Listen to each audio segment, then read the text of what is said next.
Bienvenue à The Debate.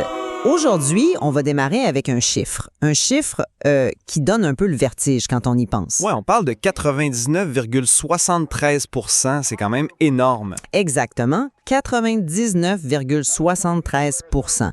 Imaginez un instant un système démocratique où 99,73 % du temps, les élus votent exactement ce que le chef de leur parti leur dit de voter. Et attention, on ne parle pas d'un régime autoritaire à l'autre bout du monde. On parle du cœur même de l'Europe. De la Belgique, pour être précis. Voilà, la Belgique. Donc, on s'attaque à ce chiffre aujourd'hui pour répondre à une question centrale. Est-ce que cette discipline de vote, qui est monolithique, on va se le dire, est une entrave directe à la Constitution? Est-ce qu'elle détruit l'autonomie du Parlement? Dans le fond, c'est ma position. Je suis convaincue que c'est une anomalie démocratique majeure. Et de mon côté, je vais défendre une lecture bien différente. Je crois que cette discipline, bien qu'elle semble stricte, c'est un mécanisme de survie. C'est absolument indispensable pour empêcher une société hyper fragmentée de s'effondrer. Parce que juger la politique moderne juste avec une lunette purement théorique, ça nous empêche de voir comment un État complexe réussit concrètement à pas imploser. C'est vraiment le cœur de notre échange. Et pour nos auditeurs, on s'appuie sur plusieurs rapports et études récentes qui analysent la trajectoire des institutions belges de la Constitution originelle de 1831 jusqu'à ce qu'on appelle aujourd'hui la particratie consulaire. Une évolution fascinante d'ailleurs. Oh, absolument fascinante. Mais de mon côté, quand je lis les textes fondateurs et que je regarde les données, je vois une trahison flagrante. Prenez l'article 33 de la Constitution belge. Il dit clairement que tous les pouvoirs émanent de la nation. Oui, la nation au sens large. C'est ça. Et l'article 42 est encore plus clair. Il interdit formellement le mandat impératif. Ça veut dire qu'un député ne représente pas un groupe d'intérêt ou un parti. Il représente l'ensemble des citoyens en son âme et conscience. Sur papier, oui, je vous l'accorde. Les pères fondateurs de 1831 étaient très influencés par Montesquieu. Ils avaient une peur bleue des factions. D'ailleurs, le mot « parti » n'existe même pas dans le texte original de la Constitution. Non, pas du tout. Mais il faut se remettre dans le contexte de l'époque. On parlait d'un suffrage censitaire. Une toute petite élite d'hommes aisés gérait les affaires de l'État un peu comme, disons, un club de gentlemen. Aujourd'hui, on est dans une démocratie de masse. Les règles du jeu ont changé. Démocratie de masse ou pas, écoutez, le chiffre de 99,73 % est bien réel. C'est Frédéric Verlaine, un chercheur du CRISP, le Centre de recherche et d'information sociopolitique en Belgique, qui a calculé ça. C'est un travail titanesque qu'il a fait. Oui, il a épluché près de 13 400 votes nominatifs en séance plénière. 13 000.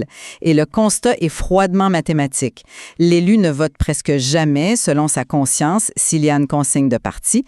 L'hémicycle est devenu une simple chambre d'entérinement. Du point de vue de l'État de droit, c'est une anomalie. Le député est censé contrôler le gouvernement, pas être son petit soldat. Le mot « soldat » est fort. Très fort même. Mais regardons pourquoi on en est arrivé là. Vous savez, on ne peut pas comprendre la Belgique sans aborder la théorie de la démocratie consociative. C'est développé par des politologues comme Arend Lipfart et ça explique beaucoup de choses. Parce que la société belge n'est pas un bloc homogène. Exactement. Elle est traversée par des failles sismiques historiques. Il y a les catholiques contre les laïcs, la gauche contre la droite et bien sûr les francophones contre les néerlandophones. Ce qu'on appelle la pilarisation. C'est ça, la Verzuiling en néerlandais. Historiquement, la société s'est vraiment organisée en piliers verticaux. Vous naissiez dans une clinique catholique, vous alliez à l'école catholique, vous étiez dans un syndicat catholique et vous lisiez le journal de votre pilier. Un monde en vase clos, dans le fond. Totalement. Ces mondes-là se parlaient pas à la base. Fait que pour que le pays fonctionne, il fallait que les élites de chaque pilier se réunissent au sommet pour négocier des compromis. Et quand ces élites reviennent avec un accord, elles doivent avoir la garantie absolue que leurs troupes vont voter le texte. Sans cette discipline de fer, l'accord s'effondre et le pays explose. Je comprends votre point historique. Sauf que la méthode utilisée aujourd'hui pour imposer cette discipline, ça ressemble moins à un noble compromis démocratique qu'à un contrôle purement corporatiste. Corporatiste, c'est-à-dire? Au fond, la particratie a transformé le Parlement en un réseau de franchises commerciales. Pensez-y de ce monde.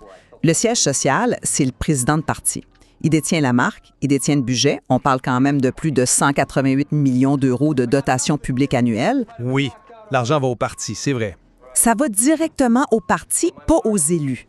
Le député, lui, c'est juste le gérant de la succursale locale. Ah, c'est une image assez cynique quand même. Mais mécaniquement, c'est la réalité. Si le gérant de la succursale vote contre la directive du siège social, il perd sa franchise. Et l'outil de ce chantage-là, c'est la liste électorale. J'aimerais qu'on l'explique clairement parce que c'est crucial pour notre débat. Allez-y. Comment le parti s'assure que le député obéit? C'est via l'effet dévolutif de la case de tête. Oui, le système électoral donne un pouvoir énorme aux instances du parti. Faut l'admettre. Concrètement, quand l'électeur vote en noircissant la fameuse case de tête en haut du bulletin, il vote pour le parti en général. Exact. Et ces votes-là forment un immense réservoir. C'est ça. Et ce réservoir est ensuite redistribué en priorité aux candidats qui ont été placés en tête de liste par, et c'est là que vous voulez en venir, le président du parti. Voilà. Le siège social décide. Donc, mettons que vous êtes un député. Vous décidez soudainement de voter selon votre conscience, sur un enjeu éthique ou local. Et ça déplaît au président. Aux prochaines élections, vous vous retrouvez à la 15e place sur la liste. Et vous n'êtes pas réélu. Exactement. Vous n'aurez aucun vote de ce réservoir et votre carrière politique est terminée. C'est du chantage pur et simple. Comment on peut encore parler de représentation de la nation quand le système contraint financièrement et électoralement l'élu à n'être fidèle qu'à son boss? Écoutez, je retourne votre métaphore de franchise. Quand vous allez dans une chaîne de restauration rapide, vous vous attendez à ce que le hamburger ait le même goût partout, peu importe le gérant, non? Oui, mais la démocratie, c'est pas un fast-food. Non, mais c'est pareil pour l'électeur moderne. La démocratie représentative a besoin de structures pour canaliser l'opinion. On a un pays avec 11,5 millions d'habitants, 7 parlements, 6 gouvernements. C'est d'une complexité inouïe. Le député individuel de 1831, le notable de village qui votait selon son humeur, il n'a plus l'expertise technique pour gérer un État-providence moderne. Vous dites donc que l'électeur préfère la marque au libre penseur? Absolument. Quand l'électeur vote, il choisit un programme. Il ne veut pas un individu imprévisible. La discipline de 99,73 % garantit que la promesse faite par le parti lors de la campagne ou lors des négociations de coalition va être tenue. Tenue à la lettre. Oui. L'électeur veut cette certitude. Il ne veut pas qu'un élu vienne saboter des mois de négociations délicates par un coup d'éclat personnel dans l'hémicycle. Oui, je comprends la logique de la stabilité. Mais si le Parlement est neutralisé par cette certitude, si le débat dans l'hémicycle sert littéralement à rien puisque les votes sont décidés d'avance, où est-ce que le vrai pouvoir s'exerce? Le vrai pouvoir? Oui, parce que le pays continue de tourner. Les textes nous montrent que tout a été déplacé en dehors du Parlement, vers le cairn et vers les cabinets ministériels. Le comité ministériel restreint, oui. Le regroupement des vice-premiers ministres, exactement. Le fameux cairn. C'est une poignée de personnes qui décident de tout à huis clos et s'appuient sur les cabinets qui emploient plus de 1000 collaborateurs politiques au total. C'est le système belge, oui. Mais c'est une armée de l'ombre. Ça court-circuite totalement l'administration publique neutre, la délibération publique et transparente, celle qui est censée éclairer les citoyens selon la Constitution. Elle a été remplacée par des réunions de cabinet complètement opaques. Et on justifie ça par la sacro-sainte stabilité. Mais écoutez, parlons-en de la stabilité. Je sens que vous allez me parler des crises gouvernementales. Mais bien sûr! On a passé 541 jours sans gouvernement fédéral en 2010 et 2011. C'est un record. Plus récemment, ça a pris 613 jours pour former un gouvernement en région bruxelloise. La confiscation du pouvoir par une poignée de présidents de partis n'assure même plus la gouvernabilité.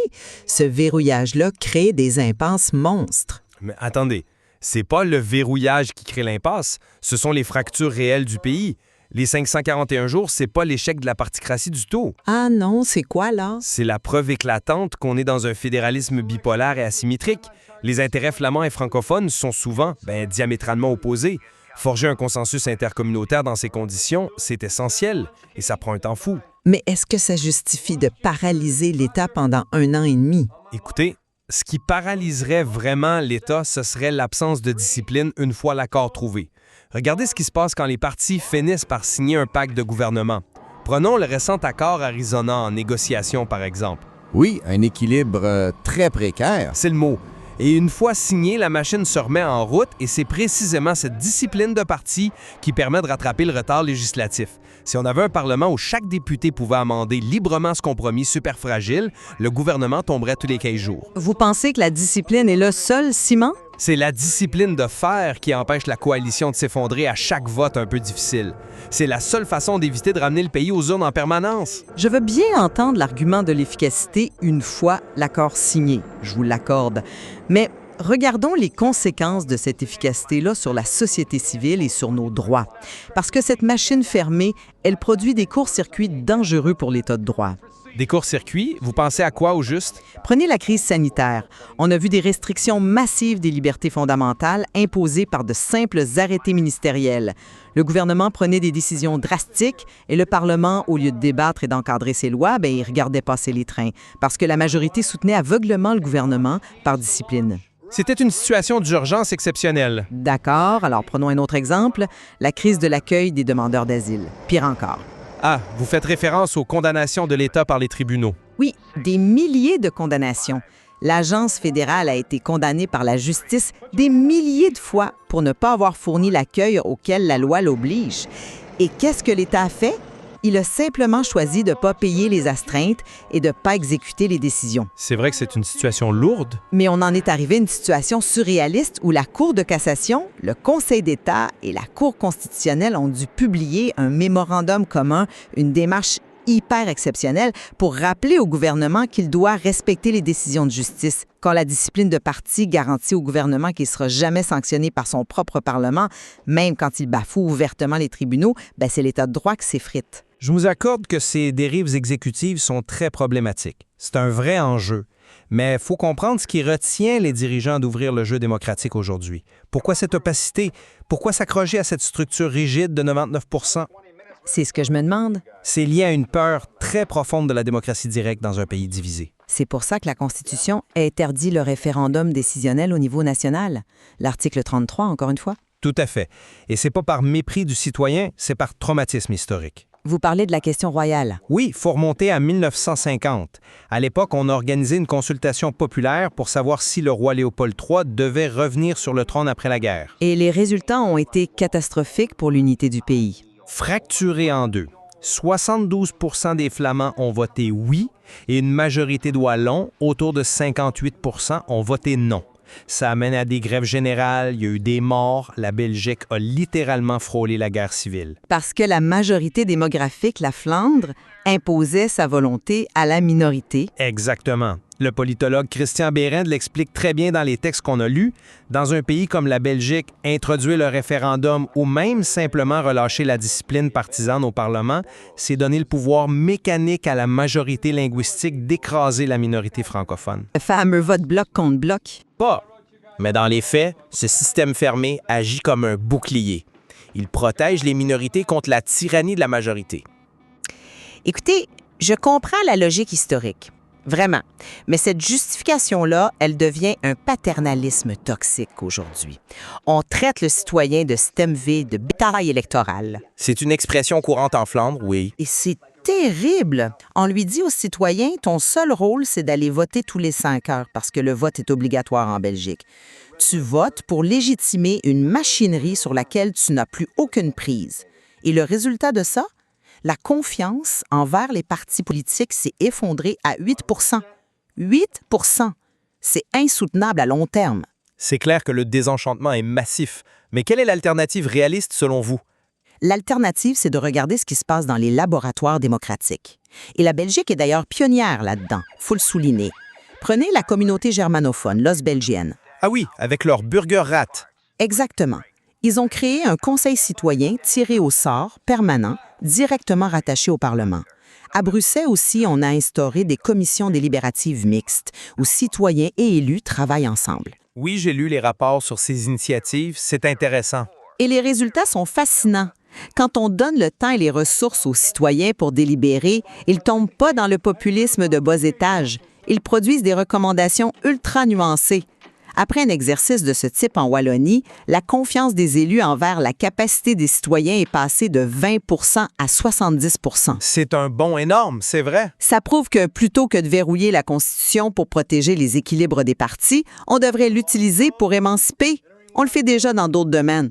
Prenez l'article 23 de la Constitution. Il impose une obligation de standstill, un principe qui empêche l'État de reculer sur les droits sociaux acquis. Oui, le principe de non-régression. Voilà. Ça montre qu'on peut avoir des mécanismes constitutionnels forts qui protègent les citoyens au lieu d'une espèce de camisole de force partisane. Je nie pas l'intérêt de ces mini-publics citoyens. C'est rafraîchissant. Mais il faut rester réaliste sur leur portée institutionnelle. Remarquez bien une chose cruciale. Toutes ces recommandations, que ce soit à Hausse-Belgien ou lors du fameux G1000 citoyen organisé pendant la crise de 2011, elles demeurent strictement consultatives. Et c'est justement le problème. On leur donne pas de vrai pouvoir. Mais parce qu'on peut pas. Dans une démocratie, le pouvoir décisionnel exige la reddition de comptes. C'est fondamental. Si un panel de 50 citoyens tirés au sort prend une mauvaise décision qui ruine le budget de l'État, qui est responsable? C'est une question de design institutionnel. Mais on ne peut pas voter contre eux aux élections suivantes puisqu'ils sont tirés au sort. La légitimité exige l'imputabilité électorale. C'est pour ça que le système actuel, malgré tous ses défauts évidents, cherche plutôt à s'autocorriger de l'intérieur. De l'intérieur, par les mêmes partis qui profitent allègrement du système. Oui, poussé par la pression européenne et budgétaire. Regardez les notes de l'accord Arizona en négociation dont on parlait tantôt. On parle de la suppression pure et simple du Sénat pour alléger la fameuse lasagne institutionnelle belge. On parle de réformer la Cour constitutionnelle en exigeant des juges qui ont une solide expérience parlementaire. La particratie essaie de se rationaliser. C'est pas une abdication de la représentation, c'est une mise à jour d'un logiciel super complexe pour maintenir l'édifice debout. Sauf que c'est une mise à jour qui règle absolument pas le bug fondamental. Au terme de notre analyse aujourd'hui et en regardant la source du droit, je maintiens que cette discipline de vote de 99,73 n'est pas une évolution naturelle. C'est une dérive. On a pris une constitution libérale rédigée spécifiquement en 1831 pour prévenir le despotisme et on l'a transformée en un outil de légitimation pour une oligarchie de partis. Oligarchie, le terme est lancé. Les faits sont là. Le Parlement est court-circuité, l'administration est soumise à des cabinets politisés et le citoyen finance ce circuit fermé avec 188 millions d'euros de ses propres impôts sans pouvoir peser sur les décisions. C'est plus la souveraineté de la nation garantie par la Constitution, c'est le triomphe cynique de la mécanique partisane sur l'état de droit. Et de mon côté, je maintiens que ce que vous appelez une dérive est en fait l'adaptation la plus rationnelle que la Belgique pouvait inventer face à sa propre sociologie. Les rédacteurs de 1831 ne pouvaient pas anticiper les chocs communautaires du 20e siècle. Ils ne pouvaient pas anticiper l'intégration européenne ni la taille colossale de l'État social moderne. Ça, c'est certain. Sans la certitude mathématique qu'apporte cette discipline, sans ce travail ingrat du Cairn pour forger les compromis à l'abri des postures médiatiques de l'hémicycle, le pays s'effondrerait sous le poids de ses contradictions. La particratie n'est pas la maladie de la Belgique, c'est son système immunitaire. C'est vraiment un point sur lequel nos lectures diffèrent fondamentalement. Mais s'il y a une chose sur laquelle nos sources et nos constats se rejoignent, c'est que ce système immunitaire, pour reprendre votre terme, est en train d'attaquer le corps qu'il est censé protéger. Le modèle a clairement atteint ses limites historiques. C'est indéniable. Avec une confiance publique à 8 % et une abstention qui grimpe malgré le vote obligatoire, la marge de manœuvre des dirigeants est presque nulle aujourd'hui. Le statu quo n'est plus une option viable. Et l'avenir de certaines institutions, qu'on parle de l'abolition du Sénat ou de son remplacement par une véritable assemblée citoyenne ayant un pouvoir contraignant, ça sera le grand test de cette génération politique. Absolument. Les textes et rapports que nous avons décortiqués aujourd'hui montrent une richesse incroyable et il reste encore beaucoup à explorer, notamment sur la manière dont le pouvoir judiciaire tente seul de résister à cette omnipotence de l'exécutif. Nous vous invitons vraiment à poursuivre cette réflexion sur le sens du mot « représentation ». Car quand on observe les plans de la Constitution comme on regarderait les rouages d'une vieille horloge, la vraie question n'est plus seulement de savoir comment les pièces tournent, c'est de savoir si l'horloge donne encore la bonne heure ou si elle ne sonne plus que pour ceux qui détiennent la clé. «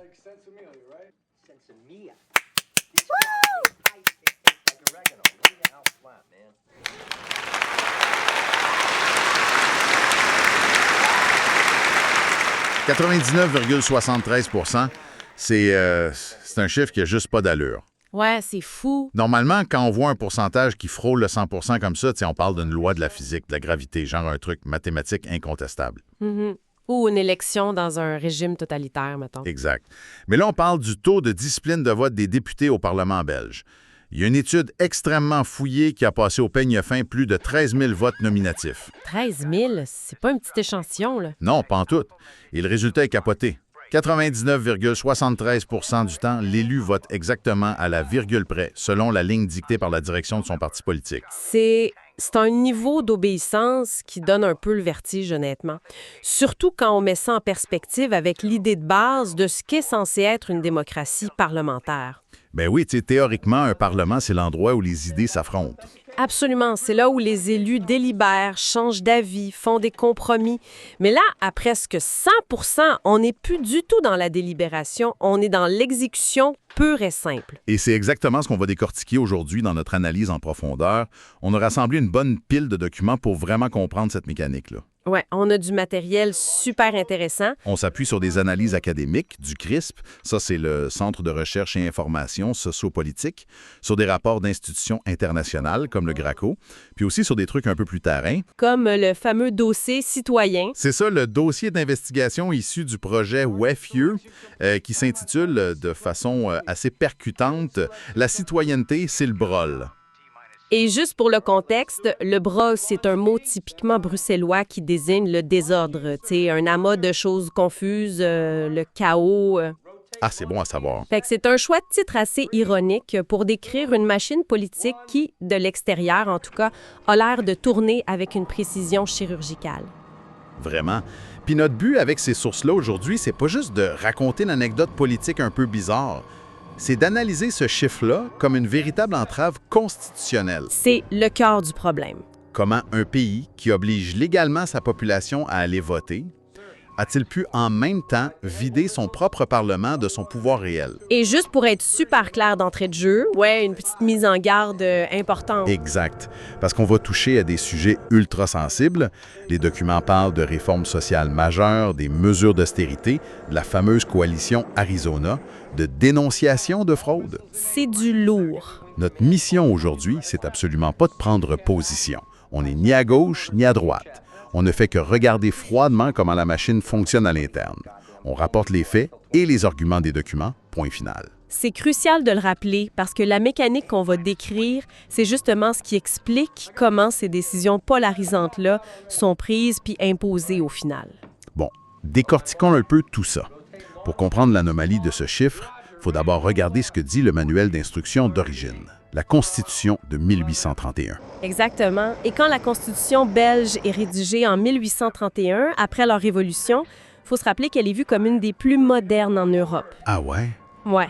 Les pères fondateurs venaient de se libérer d'une domination étrangère puis se méfiaient viscéralement de la concentration du pouvoir, ce qu'ils appelaient les factions. Fait qu'ils ont blindé le texte pour éviter ça. Totalement. L'article 33 dit que tous les pouvoirs émanent de la nation. Mais c'est surtout l'article 42 qui est fascinant. Il interdit formellement ce qu'on appelle le mandat impératif. OK, attends une seconde. Le mandat impératif.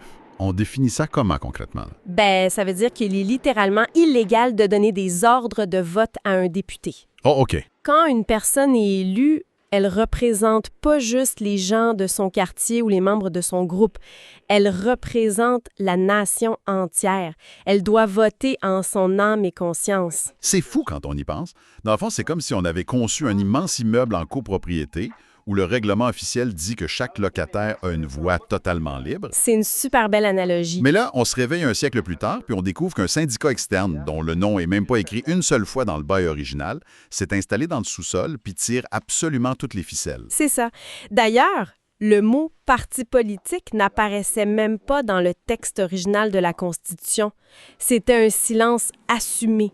Ils ne voulaient pas de ces machines-là. Mais la nature a horreur du vide, on le sait, ben. On part d'un idéal de députés ultra indépendants, puis on arrive aujourd'hui à des blocs de béton qui votent en randonnion. Qu'est-ce qui s'est passé entre les deux Grecs? Il y a eu une évolution sociologique que les chercheurs dans nos sources appellent la pilarisation. La pilarisation. Oui, ou la verzuling en néerlandais. Pour faire simple, la société belge, à partir de la fin du 19e siècle, était traversée par des divisions tellement intenses que le pays risquait d'éclater. Quel genre de division? Il y avait un clivage philosophique entre les catholiques et les laïcs, un clivage économique entre la classe ouvrière et le patronat, et évidemment le clivage linguistique entre francophones et néerlandophones. Un beau cocktail pour une guerre civile permanente, ça. Exactement. Et pour gérer ça, la société s'est littéralement organisée en silos verticaux, des piliers. Mettons concrètement, ça ressemblait à quoi de vivre dans un pilier? De ta naissance à ta mort, tu pouvais vivre juste à l'intérieur de ton pilier. Si tu étais dans le pilier catholique, tu naissais dans une clinique catholique, tu allais à l'école catholique. Tu rejoignais un syndicat chrétien. C'est ça. Tu lisais le journal du pilier, puis tu votais pour le Parti catholique. Et c'était la même affaire pour le pilier socialiste ou libéral. C'est complètement fou. Une organisation sociale compartimentée au max. Le parti devenait finalement la pointe de la pyramide de tout ton écosystème de vie. Voilà. Puis les partis sont devenus les gestionnaires de la paix sociale. Ils négociaient entre eux au sommet pour garder le pays ensemble. C'est ce que les analystes décrivent comme le passage à une particratie consulaire. La souveraineté a juste changé de place. Négociant des traités. OK, l'historique explique le poids des partis. C'est super clair. Mais il y a un truc qui m'échappe encore. La Constitution interdit toujours, noir sur blanc, de donner des ordres aux députés. L'article 42 est toujours là. Puis on s'entend qu'il n'y a pas de garde d'armée dans le Parlement qui force un élu à peser sur le bouton vert. Donc, c'est quoi le levier réel? Comment tu maintiens un taux de discipline de 99,73 sans la force physique? Ah, le levier, il est double. C'est le contrôle absolu de la carrière politique et le monopole de l'argent. On commence par la carrière. Le premier verrou, c'est la mécanique électorale elle-même. La Belgique utilise un système de représentation proportionnelle avec un truc très particulier appelé le système de la case de tête. Attends, si je me fie au document, ça veut dire que c'est le président du parti qui a le pouvoir de faire la liste des candidats. C'est lui qui a le gros bout du bâton, oui. Le chef décide qui est sur la liste et surtout à quelle position. Fait que la position, c'est ça qui est payant. Absolument. Si on te place en haut de la liste avec le système de transfert des votes, de la case de tête, t'es mathématiquement presque assuré d'être élu. Même si, personnellement, très peu de gens ont coché ton nom. Ah, je comprends. Puis à l'inverse, t'as le malheur de contredire le parti au Parlement. Aux prochaines élections, le président te relègue à une position non éligible en bas de la liste, Oui. où il trahit complètement. Ouch! Fait que ton vote de rébellion, c'est ni plus ni moins qu'une lettre de démission différée, un suicide politique. D'ailleurs, le commentaire politique flamand a un terme assez brutal pour ça, le stemvé. Le stemvé. Les auteurs traduisent ça comment déjà? Littéralement, par le bétail de vote. Ouf! Le bétail de vote. Ça illustre tellement bien la dépossession du rôle. T'es juste là pour faire le nombre. Mais tantôt, t'as mentionné un deuxième verrou, puis ça, c'est le nerf de la guerre, l'argent. Ouais. Puis ce qui est fascinant ici, c'est que les montants sont astronomiques. Vraiment. Les données financières dans nos sources rapportent un financement public direct des partis qui atteint 188,3 millions d'euros par année. C'est faramineux. C'est colossal. Et le pire, c'est que cette loi de financement-là, dans les années 80, partait d'une super bonne intention. Comme souvent, en politique. Oui. Ils voulaient moraliser la vie publique suite à des scandales de corruption. L'idée, c'était d'éviter que les partis dépendent de pots de vin ou d'intérêts privés. Donc, ils ont remplacé l'argent privé par des dotations de l'État. Pour garantir leur indépendance, dans le fond. C'est ça, sauf que ça a créé un monstre. Aujourd'hui, les partis sont devenus des rentiers de l'État. Avec 188 millions par an, ils n'ont même plus besoin de chercher des militants ou d'être connectés à une base citoyenne pour survivre. Leurs comptes en banque se remplissent tout seuls, peu importe ce qu'ils font. Exact. Ils ont le statut privé d'une ASBL, une association sans but lucratif, mais ils vivent des rentes de l'État. Et ça crée une barrière quasi infranchissable pour les nouveaux. Ouais, parce qu'il y a le fameux seuil de 5 %. Oui, faut faire 5 % des voix pour commencer à toucher une part du gâteau financier. Donc, un mouvement citoyen qui veut se lancer part avec zéro face à des partis qui dorment sur des dizaines de millions d'euros d'argent public. C'est un combat de David contre Goliath, mais Goliath a acheté toutes les roches. Mais Steve, ça soulève une question super évidente. Si les députés font juste lever la main sur commande, puis que les partis sont des forteresses, y est où le véritable pouvoir exécutif? Il a déménagé où? C'est la question à 1 million. L'analyse montre que le pouvoir a glissé vers un organe qui n'a même pas de base constitutionnelle claire, le cairn. Le cairn. Le cœur du réacteur. C'est le comité ministériel restreint. Ça regroupe le premier ministre et les vice-premiers ministres de chaque parti de la coalition. Les vraies décisions se prennent là, à huis clos. Ou carrément pendant la rédaction des accords de coalition, juste après les élections. Absolument. L'accord de gouvernement, c'est la Bible pour les années à venir. Puis justement, nos sources analysent le cas de la coalition Arizona qui prépare son programme pour 2025 à 2029. Puis juste pour rester purement factuel sur les chiffres des documents, on parle de mesures extrêmement lourdes. C'est des réformes majeures, oui? Il prévoit par exemple la suppression pure et simple du Sénat belge pour des raisons économiques, puis on mentionne aussi l'exclusion annoncée de 180 000 personnes des allocations de chômage. C'est des décisions qui changent la société, tu sais. Et le problème démocratique, c'est que cet accord de coalition agit désormais comme une norme supralégale. Plus forte que la loi elle-même. Dans la pratique, oui. Un texte prénégocié en vase clos devient obligatoire pour toute la législature. Si c'est dans l'accord, le député doit voter pour. Le Parlement devient juste une chambre d'enterrement. C'est la défaite totale de la délibération publique. Fait que l'interdiction du mandat impératif s'est rendue une décoration vintage. Mais quand tu as un pouvoir exécutif aussi concentré qui décide de tout à huis clos, qu'est-ce qui se passe quand il frappe un mur légal? Bien, ça, c'est la rupture de l'état de droit. Cela soulève une question cruciale pointée par les sources. La Commission européenne et le Conseil d'État belge ont émis des signaux d'alerte très graves. On l'a vu avec la gestion de la COVID. Oui, le gouvernement fonctionnait à coup de simples arrêtés ministériels. Mais il y a pire. Le refus structurel de l'État d'exécuter des milliers de condamnations judiciaires. Surtout dans la crise de l'asile. L'État s'est fait condamner des milliers de fois parce qu'il ne respectait pas la loi sur l'hébergement. Et l'État s'en foutait littéralement. Ils ignoraient les juges. Ça montre un système qui commence à s'affranchir du droit parce qu'il se sent intouchable avec son 99,73 % de discipline. Et au milieu de tout ça, tu as le citoyen, puis là, on tombe sur l'ironie suprême du modèle. Le paradoxe absolu. D'un côté, tu as l'article 62 qui impose le vote obligatoire. Tu n'as pas le choix d'y aller, sous peine d'amende. Faut que tu votes. Mais de l'autre côté, tu as l'article 33 qui interdit toute forme de référendum décisionnel national. C'est un traumatisme historique. Ça vient de la question royale en 1950. Sur le retour du roi Léopold III, le pays a failli faire une guerre civile. Fait qu'ils ont barré la porte au référendum. Totalement. Alors, qu'est-ce que tout ça veut dire au fond? Ça veut dire qu'on force ta participation, mais on t'interdit d'avoir une influence réelle. Pas surprenant que la confiance envers les partis politiques soit tombée à 8 % chez les répondants. 8 % c'est désastreux. Mais, et c'est ici que ça devient vraiment intéressant, la société civile reste pas les bras croisés face à ce brôle institutionnel-là. Ben non, il y a une vraie contre-attaque. La Belgique est paradoxalement devenue un pionnier mondial en démocratie délibérative. C'est un vrai laboratoire. Oui, les sources parlent du Bürgerrat en Ost-Belgienne. La communauté germanophone, oui, ils ont un conseil citoyen permanent tiré au sort. Il y a aussi des commissions mixtes à Bruxelles. C'est super beau sur papier, mais il y a un gros bémol. Ça reste strictement consultatif. Exact. Le mur constitutionnel empêche ces initiatives-là d'avoir un pouvoir de décision. Les partis gardent le dernier mot. C'est pour ça que d'autres citoyens sortent carrément des sentiers battus. Le projet WiFu dont on parlait tantôt, c'est de la résistance par les données. Moi, ça m'a fait capoter. C'est de l'OSINT, le renseignement en source ouverte. Imagine, pour 29 $ par mois, ces citoyens-là utilisent l'intelligence artificielle pour auditer l'État. Tu sais, éplucher des budgets de 5000 pages que personne lit. Et c'est comme ça qu'ils ont mis en lumière ce qu'ils appellent le ratio 120. Explique donc ça, le ratio 120, parce que c'est l'exemple parfait de ce que l'IA peut trouver.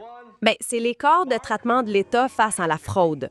Ils ont prouvé que l'État traque agressivement environ 250 millions d'euros de fraude sociale, souvent chez des gens précaires. OK. Mais en même temps, il y a une tolérance institutionnelle pour environ 30 milliards d'euros de fraude fiscale. 30 milliards contre 250 millions. C'est 120 fois plus. Voilà, le ratio 120. Une poignée de citoyens qui exposent les vraies priorités de l'État, juste avec de l'IA puis de la détermination. C'est brillant. Puis quand la dénonciation numérique suffit pas, il y a la bataille juridique, le lawfare. L'arme secrète, c'est l'article 23 de la Constitution. Ça garantit la dignité humaine et surtout, ça inclut le principe de standstill. Le principe de non-régression, dans le fond. Exact. Ça interdit à l'État de réduire le niveau de protection sociale déjà acquis sans une justification blindée. Donc, les citoyens et les ONG utilisent cet article-là pour attaquer les lois régressives directement devant les tribunaux.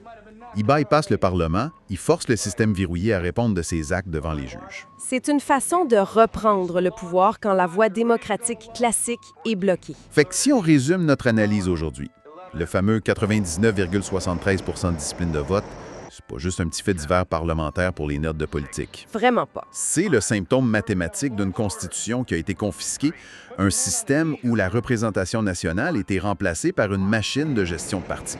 Et c'est un constat qui est super important pour quiconque s'intéresse à la santé des démocraties, même en dehors de la Belgique. Oui, ça prouve que même avec une constitution solide sur papier, le pouvoir peut glisser subtilement des mains des élus vers des appareils politiques non régulés. Ça modifie la nature même de notre contrat social. Ça fait réfléchir. Puis je voulais finir là-dessus avec une pensée un peu provocatrice inspirée des documents. On disait que la coalition Arizona veut supprimer le Sénat pour faire des économies, tu sais? Ouais, le rayé de la carte. Mais est-ce si, au lieu de juste détruire cette institution-là, on la remplaçait au complet par une assemblée de citoyens tirés au sort? Ah, une chambre délibérative permanente. Imagine, une chambre constitutionnelle qui serait par définition immunisée contre cette discipline à 99,13 %, des gens normaux, qui n'ont pas de carrière politique à sauver. Ce serait le premier organe au monde réellement libre des états-majors. Exactement. Est-ce que ce serait ça la vraie solution au brol institutionnel? C'est une pensée qu'on va garder en tête pour vous jusqu'à notre prochaine plongée analytique dans nos sources.